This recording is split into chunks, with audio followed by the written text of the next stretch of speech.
Hi, welcome to part 12 of my guide, Backgammon for Complete Beginners.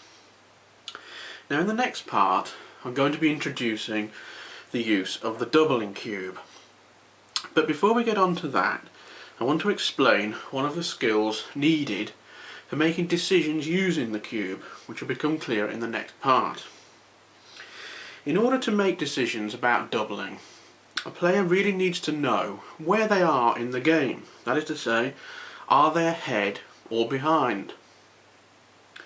And one of the criteria for deciding whether they're ahead or behind is how far they are in the race. Remember, the game can be thought of as a race to get a player's checkers around the board into their home board and off into the checker tray to win. So it's a race. But at any given time, a player will probably need to know where they are in this race. Am I ahead in the race, and by how much? And the way players tell this is something called the pip count.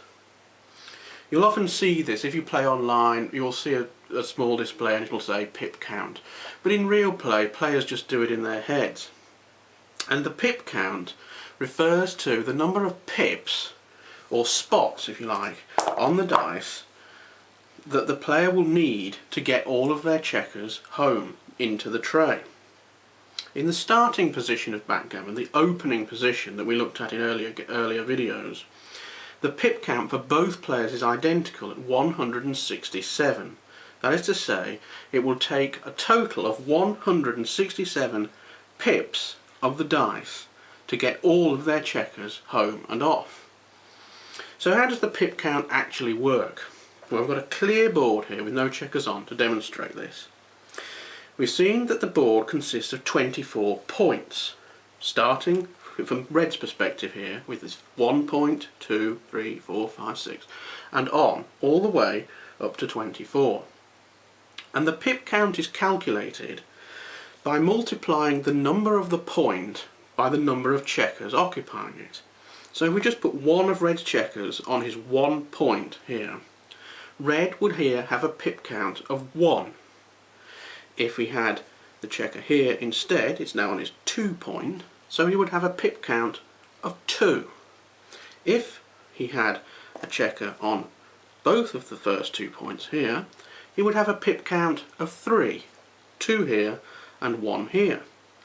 And so it goes. If he had a checker on the 6 point as well, he would have a pip count of 9. 6 from here, 2 from here, 1 from here. If he had another one on the 1, he would have a pip count of 10. The 2 1s, the 2 and the 6. Now, to make calculations of the pip count in a game can be a bit tricky when there's lots of points and lots of positions. Adding it up in the head is quite possible, and experienced players get used to certain positions and will know roughly what their pip count is. But there are also shorthand ways of remembering. For instance, every player starts in the opening position with the 2 pips on their 24 point. So that's an easy addition. If you've got 2 there, you know you just add 48 pips to your pip count.